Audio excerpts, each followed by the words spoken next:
मुझे बताइए, हमारे बारीदार, उनकी समस्या का समाधान होना चाहिए कि नहीं चाहिए?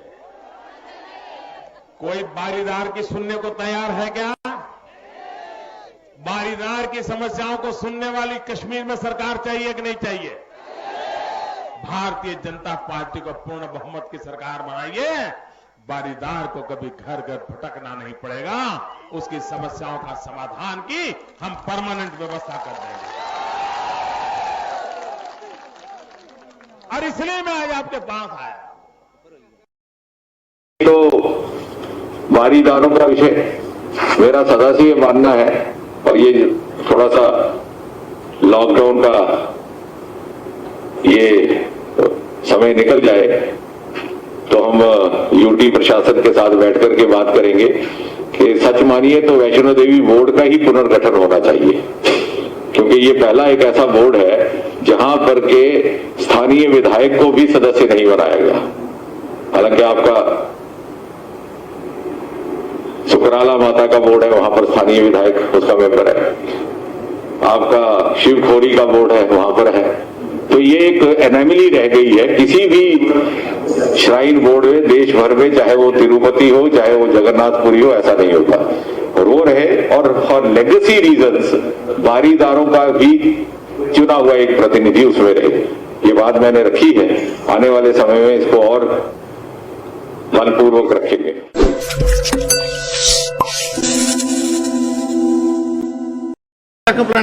बारीदारों का जो विषय है बहुत ही महत्वपूर्ण है, और आप सब जानते हो कि मैंने स्वयं इस बारीदारों के विषय को, बारीदार जो हमारे मेरे साथी सहयोगी हैं उनके साथ मिलकर, अजय नंदा जी जो पूर्व में मंत्री थे, एमएलए थे, उनके साथ मिलकर, जम्मू कश्मीर के जो पहले गवर्नर और बाद में उपराज्यपाल, उनसे भी कई बार मुलाकात की, क्योंकि श्राइन बोर्ड सीधा सीधा ऑनरेबल गवर्नर और अभी जो ऑनरेबल लेफ्टिनेंट गवर्नर साहब है उनके तत्वाधान में आता है।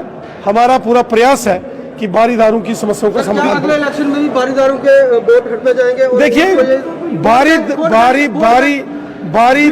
बीडीसी इलेक्शन में वोट बैंक, बारीदारों का मामला, बारीदार जो है वो एक हमारे लिए एक सामाजिक और यहाँ का धार्मिक मुद्दा साधा है, और राजनीतिक मुद्दा नहीं है। हल कब किया जाएगा? उसको बारीदारों का ये कहना है कि जो भी पार्टी आती है सिर्फ हमें लॉलीपॉप दिया। देखिए, मैंने कहा कि बारीदारों का मामला हल होना चाहिए, इसके लिए हम जो है प्रयास कर रहे हैं, कोशिश कर रहे हैं। होगा, लेकिन कब होगा? जल्दी होगा। कब होगा?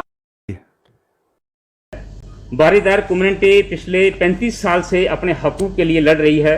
ये गरीब लोग हैं। माता वैष्णो देवी का जो 1986 से पहले का जो वहाँ पे इंतजामिया थी, इन लोगों के हाथ में थी।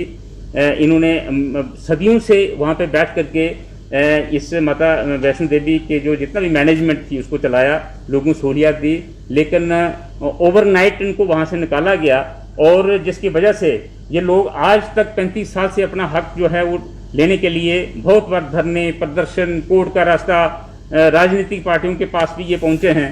तो इनकी सहायता के लिए भी हमने एक रेजोल्यूशन जो है ये पास किया है, और ये रेजोल्यूशन हम यूनियन होम मिनिस्टर साहब को भी पेश करेंगे।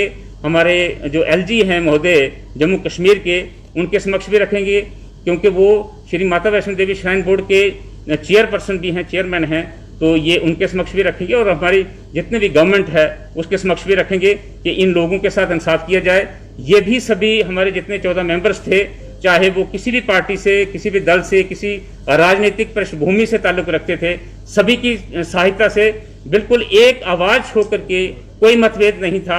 ये रेजोल्यूशन हमने दूसरा जो है ये पास किया है। Movement is getting pace. Home Minister Amit Shah, who's campaigning for the BJP in Kerala, has said that I would like to appeal to Chief Minister Pinarayi Vijayan to ensure that temple should be freed from government administration and it should be freed from government intervention. Let's first hear what he said. मित्रों, सबरीमाला मंदिर में भगवान अय्यप्पा के श्रद्धालुओं पर जिस प्रकार का जुर्म करा वो देश में कहीं पर भी नहीं हो सकता। विजयन जी, मैं केरल की चाहता हूं कि भारतीय जनता पार्टी मानती है कि मंदिरों के मामले में सरकार ने हस्तक्षेप नहीं करना चाहिए, उसको श्रद्धालुओं पर छोड़ देना चाहिए। और सबरीमाला के भक्तों पर पुलिस के कपड़े पहनाकर कम्युनिस्ट पार्टी की कैडर